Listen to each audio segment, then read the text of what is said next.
Shri Parashakti Vidyala CBSE Class 9th Standard Subject English. Hello students, hope you fine. In the last class, you have learned that on his way to the fair, the child sees toys, balloons of different colors, garland of gulmohar, a swing, and a snake charmer playing a flute. He gets attracted towards all these things. The child then sees a roundabout in the fair. He wants to have a ride on it. He asks his parents permission to ride on it. Today, we are going to find out whether the child gets permission to ride on a roundabout or not. What happens next? From the next part of the lesson, The Lost Child by Mulkraj Anand. Now I'll read the paragraph and explain the meanings also. There was no reply. He turned to look at his parents. They were not there, ahead of him. He turned to look on either side. They are not there. He looked behind. There was no sign of them. A full, deep cry rose within his dry throat, and with a sudden jerk of his body, he ran from where he stood, crying in real fear. Mother, father. Tears rolled down from his eyes, hot and fierce. His flushed face was convulsed with fear. Panic stricken, he ran to one side first, then to the other, hither and thither in all directions, knowing not where to go. Mother, father, he wailed. His yellow turban came untied and his clothes became muddy. Here, jerk means move, fierce, angry, flushed, wet with water. Convulsed means trembled with fear. Wailed means mournful cry. When the child asks his parents permission to ride on the roundabout, there is no reply from them. Having no response, he realizes that he has lost his way.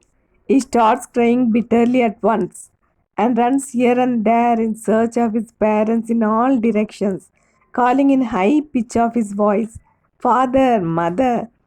While coming to the fair, he wears tidy clothes and yellow turban. Now his yellow turban comes untied and his clothes become muddy. He won't care for his dress.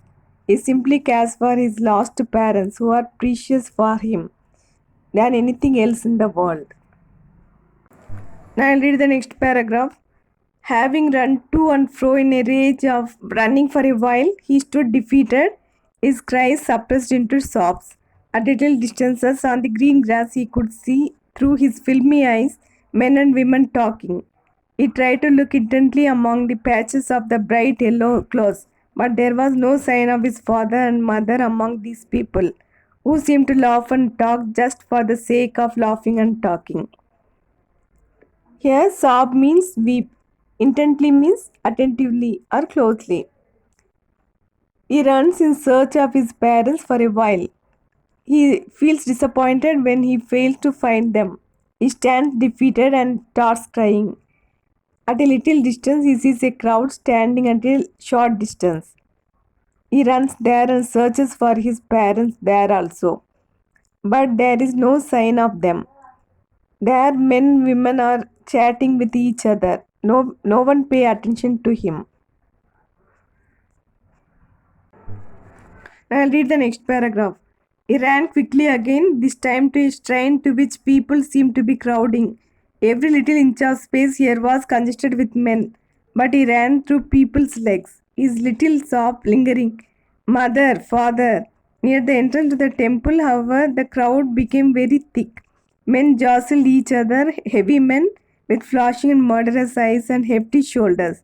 The poor child struggled to thrust a way between their feet, but knocked to and fro by their brutal movements, he might have been trampled underfoot.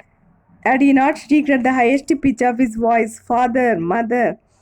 A man in the surging crowd heard his cry and, stooping with great difficulty, lifted him up in his arms. Here, shrine means temple, congested means filled with. Jostle, to push. Hefty means heavy. Brutal means cruel. Trample, crush. Stooping means bending with difficulty. The child rushes to his train. There he is caught in the crowd. He shouts at his highest volume, "Father, mother!" A man in the crowd finds him crying. With great difficulty, he lifts the child from the crowd in his arms. And then he consoles the child. I'll read the next two paragraphs. "How did you get here, child? Whose baby are you?" the man asked as he steered clear of the mass. The child wept more bitterly than ever now and only cried, "I want my mother, I want my father." The man tried to soothe him by taking him to the roundabout. "Will you have a ride on the horse?" he gently asked as he approached the ring. The child's throat tore into 1,000 shrill sobs and he only shouted, "I want my mother, I want my father." The man takes the child away from the crowd and inquires him about his parents. But the child cries loudly than ever and he says only that, "I want my father, I want my mother." Then the man tries to console the boy by taking him near the merry-go-round. He asks the boy to have a ride on the horse. But the child refuses to go on the ride in the roundabout. He sobs loudly and shouts, "I want my mother, I want my father." He repeats the same. Now I'll read the next paragraph. The man headed toward the place where the snake charmer still played on the flute to the swaying cobra. "Listen to that nice music, child," he pleaded. But the child shut his ears with his fingers and shouted his double-pitched strain, "I want my mother, I want my father." The man took him near the balloon, thinking the bright colors of the balloon would distract the child's attention and quieten him. "Would you like a rainbow-colored balloon?" he persuasively asked.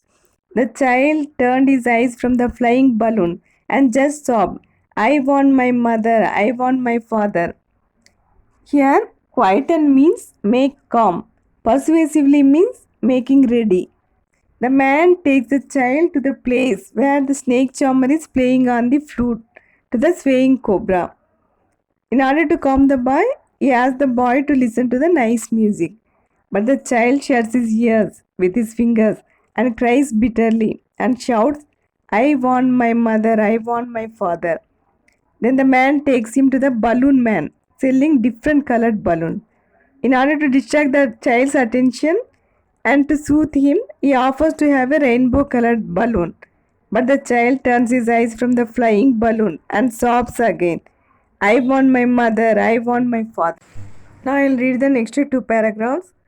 The man, still trying to make the child happy, bore him to the gate where the flower seller sat. "Look, can you smell those nice flowers, child? Would you like a garland to put round your neck?" The child turned his nose away from the basket and reiterated his sob, "I want my mother, I want my father." Thinking to humor his disconsolate charge by a gift of sweets, the man took him to the counter of the sweet shop. "What sweets would you like, child?" he asked. The child turned his face from the sweet shop and only sobbed, "I want my mother, I want my father." Here, reiterate means repeat. Disconsolate means very sad. Humor, here, amuse. The man then takes him to the flower seller. In order to make the child happy, he asks to smell nice scent of the flowers. And he offers to have a garland to put around his neck. But the child turns his nose away from the basket and repeats his sob again, "I want my mother, I want my father." Then, in order to please the child, the man takes him to the sweet shop. He wants to offer a gift of sweets to the child in order to humor the child. He asks for his favorite sweet. Children, you know that the child's favorite sweet is burfi. But the child turns his face from the shop and cries again, "I want my mother, I want my father." When the child is with his parents, all these things attracted him. But now the child is not interested in them. He wants only his parents and nothing else. Dear children, Whether the child meets his parents or not, it is in your hands to lead the child to reach his parents. You have to suggest the ways and guide the child to reach his parents. Now it's time to do your homework. Now I'll give you some questions. You have to find answers to the questions based on your understanding of the text. Number 1. What are the things the child sees on his way to the fair? Why does he lag behind? Number 2. In the fair, he wants many things. What are they? Why does he move on without waiting for an answer? Number 3. When does he realize that he has lost his way?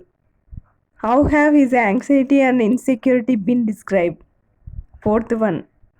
Why does the lost child lose interest in the things that he had wanted earlier? Fifth one. What do you think happens in the end?